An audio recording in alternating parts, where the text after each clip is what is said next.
হাসিনা মুক্ত বাংলাদেশে এই দেশকে রাষ্ট্র বিনির্মাণ করতে হবে, নতুন করে বাংলাদেশকে সাজাতে হবে। আজকের এই অনুষ্ঠান এটা কোনো নির্বাচনী অনুষ্ঠান না, প্রথম কথা হচ্ছে এটা। দ্বিতীয় কথা হচ্ছে এটা কোনো রাজনৈতিক মঞ্চও না। আমি এই মাটির সন্তান, এই গ্রামের সন্তান, দীর্ঘদিন দেশের বাইরে থাকি, এই কারণে অনেকে আমার নাম জানেন কিন্তু আমাকে চিনেন না। অনেকে দেখেছেন ছোট সময়ে, আজকে অনেকে আমাকে 20 বছর পরে দেখতেছেন, কেউ 30 বছর পরে। এই আপনাদের সাথে পবিত্র রমজান মাসের আমার ইফতার করা, আপনাদের সাথে একটু মত বিনিময় করা। যেহেতু আমি রাজনীতি করি, বাংলাদেশ জাতীয়তাবাদ দলের রাজনীতি করি, আমার একটি দলীয় আদর্শ আছে, আমার নেতৃবৃন্দের আদর্শ আছে, এবং দলের রাজনীতি করি বিধায় দলের দায়িত্বের জায়গায় থেকে আমার কিছু দায়িত্ব পালন করতে হয়। সেই দায়িত্ব পালন করতে গিয়েই আপনাদের সাথে কয়েকটা কথা বলবো। সেটি হচ্ছে যে আপনারা জানেন যে 5ই আগস্টের ফ্যাসিস্ট মুক্ত বাংলাদেশের, আমাদের দেশের শান্তি শৃঙ্খলা বজায় রাখার জন্য দলের ভারপ্রাপ্ত চেয়ারম্যান আমাদের সবাইকে নির্দেশনা দিয়েছেন। প্রত্যেকটির বিএনপি এবং বিএনপির অঙ্গ সংগঠনের নেতা এবং কর্মীদেরকে নির্দেশনা দিয়েছেন কেউ যেন কোনো ধরনের নেতিবাচক কোনো খারাপ কাজ না করে, যাতে জনগণ মনক্ষুণ্ণ হবে, জনগণ বিএনপির প্রতি, বিএনপির নেতাকর্মীদের প্রতি মনক্ষুণ্ণ হবে, সেই ধরনের কাজকর্ম থেকে আমাদেরকে বিরত থাকার নির্দেশনা দিয়েছেন। একই সাথে নির্দেশনা দিয়েছেন যে বিজয়ের উল্লাসিত হয়ে আমরা আমাদের আচার আচরণে, ব্যবহারে এমন কোনো কথাবার্তা বা কাজে এমন কোনো কিছু না দেখাই যাতে বাংলাদেশের জনগণ আমাদের প্রতি বীতশ্রদ্ধ হয়, আমাদেরকে খারাপ ভাবে। একই সাথে উনি আমাদেরকে দায়িত্ব দিয়েছেন যে বাংলাদেশের এই ফ্যাসিস্ট মুক্ত বাংলাদেশে, হাসিনা মুক্ত বাংলাদেশে এই দেশকে রাষ্ট্র বিনির্মাণ করতে হবে, নতুন করে বাংলাদেশকে সাজাতে হবে, নতুন করে বাংলাদেশকে গড়তে হবে। কিভাবে গড়তে হবে? শহীদ রাষ্ট্রপতি জিয়াউর রহমান যেভাবে বাংলাদেশকে গড়েছিলেন এবং দেশনেত্রী বেগম খালেদা জিয়া যেভাবে বাংলাদেশকে গড়েছেন, বাংলাদেশের গণতন্ত্রকে রক্ষা করেছেন, সেই আদলতে সেইভাবে একটি স্বনির্ভর বাংলাদেশ গড়ার জন্য ওনারা 31 দফার রাষ্ট্র বিনির্মাণ দফা দিয়েছেন, সংস্কার এবং রাষ্ট্র বিনির্মাণ কাঠামো বিনির্মাণের দফা দিয়েছিলেন। সেই দফা দিয়েছিলেন 2023 সালের। সেই 31 দফাকে আমাদের জনগণের মাঝে, মানুষের মাঝে প্রচার করার জন্য উনি নির্দেশনা দিয়েছেন। সেই নির্দেশনা প্রত্যেকটি বিএনপির নেতা কর্মী, তৃণমূল পর্যায়ের প্রত্যেকটি নেতাকর্মীকে দায়িত্ব দিয়েছেন, এবং আমাদের কোনো নেতাকর্মী কোনো কারণে, কোনো আচার আচরণে যাতে আমাদের মধ্যে কোনো বিভেদ না হয়, কোনো দ্বন্দ্ব না হয়, কোনো বিশৃঙ্খলা না হয়, সেদিকেও নজর দেওয়ার জন্য বলেছেন।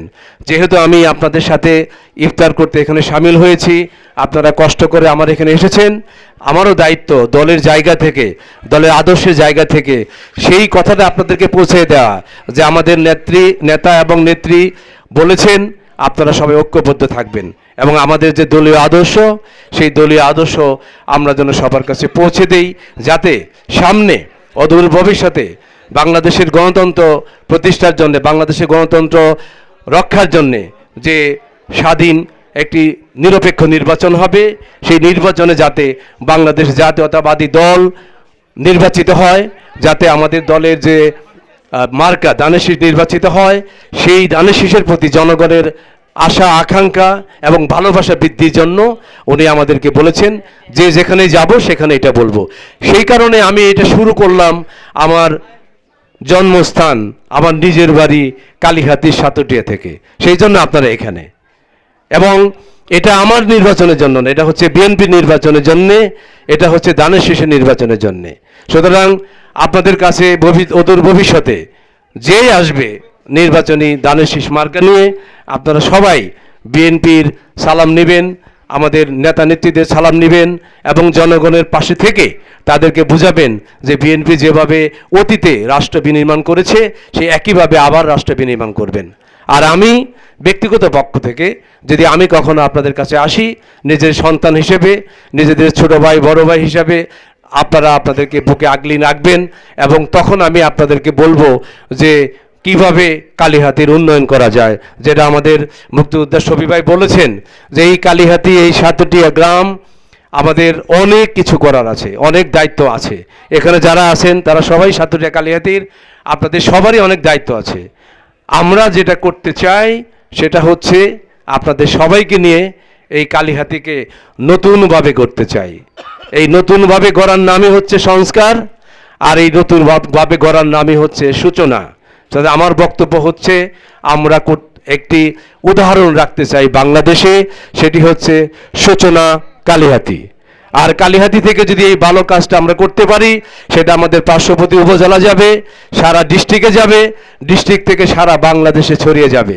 এবং ভালো কাজের বিনিময়ে আমরা প্রমাণ যদি করতে পারি যে আমরা ভালো কাজ করতে জানি, নতুন কিছু করতে জানি, তাহলে আমরা বলবো যে সেটাই হচ্ছে সূচনা বাংলাদেশ, যেটা শহীদ রাষ্ট্রপতি জিয়াউর রহমান শুরু করেছিলেন, দেশনেত্রী বেগম খালেদা জিয়া যেটা করেছেন, এবং আমাদের প্রিয় নেতা দেশনায়ক তারেক রহমান সেটা আবার করবেন। এবং সেই আহ্বান রেখে সবাইকে অনেক ধন্যবাদ দিচ্ছি, কষ্ট করে আসছেন।